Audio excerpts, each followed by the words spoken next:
Going on is Pastor Jalen, and I am going to give you a recap. It's Monday's recap of yesterday's sermon that I preached here at the Christian Center of Fort Worth. And I'm going to get straight to it. So I gave us 3 things that we could learn from the Samaritans, the ancient Samaritans. And number 1 was this: fear alone cannot and should not be our foundation of faith. And what was I talking about? Well, we see a story where God's judgment came upon the Samaritans. His judgment came on them, and like anybody else, like you, like me, it produced fear in them, right? It was only because of this fear, however, that they inquired of the Lord to see what it is that he wanted them to do, how it is he wanted them to live, what was his will. In other words, they only inquired after God because they were afraid.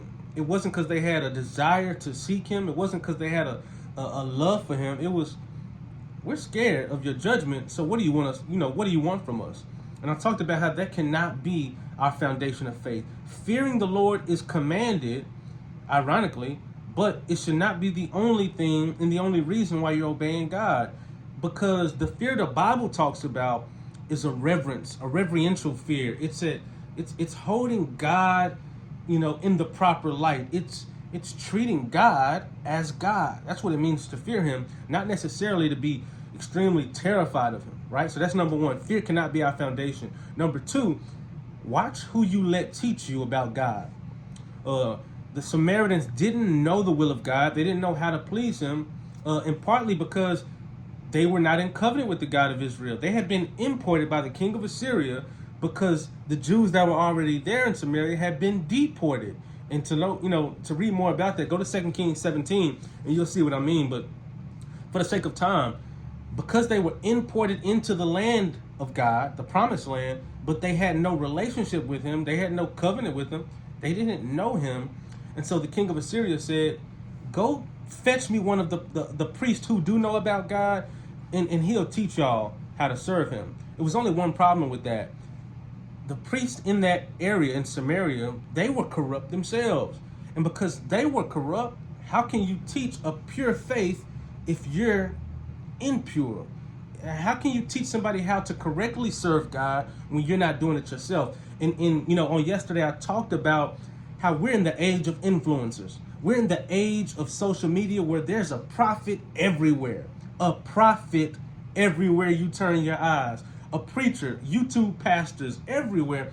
And the problem with that is they're creating a religious cafeteria where you go in and take a little bit from here, a little bit from there, and before you know it, you've concocted this whole philosophy, this whole religion, this whole ideology by pecking like a chicken in a chicken coop from these different spiritual leaders.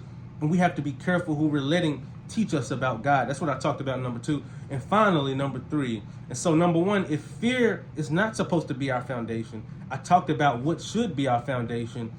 That should be love. Obedience must flow from love. Loyalty to God must flow from your love for God. And I talked about it in these 3 steps. In a relationship, I'm married. I've been married for 12 years. When I met my wife, the first thing I did was I got to know my wife.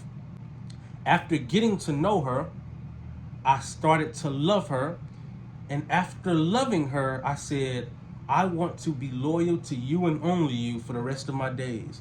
I gave her commitment.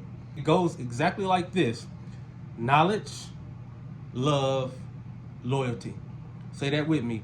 Knowledge, love, loyalty. The Samaritans did not give the God of Israel their loyalty because they didn't love him. But they didn't love him because they didn't know him. Because to know our God is to love our God. And Jesus said, if you love me, obey my commandments. You'll be loyal to me. That's what I preached on yesterday. If you'd like to see the whole sermon in its context, I think it's about 50 some odd minutes, you can go on our YouTube page at CCOFW, Christian Center of Fort Worth. It's your boy, Pastor Jalen. This is my Monday recap of yesterday's message. I'm gone. Y'all be blessed.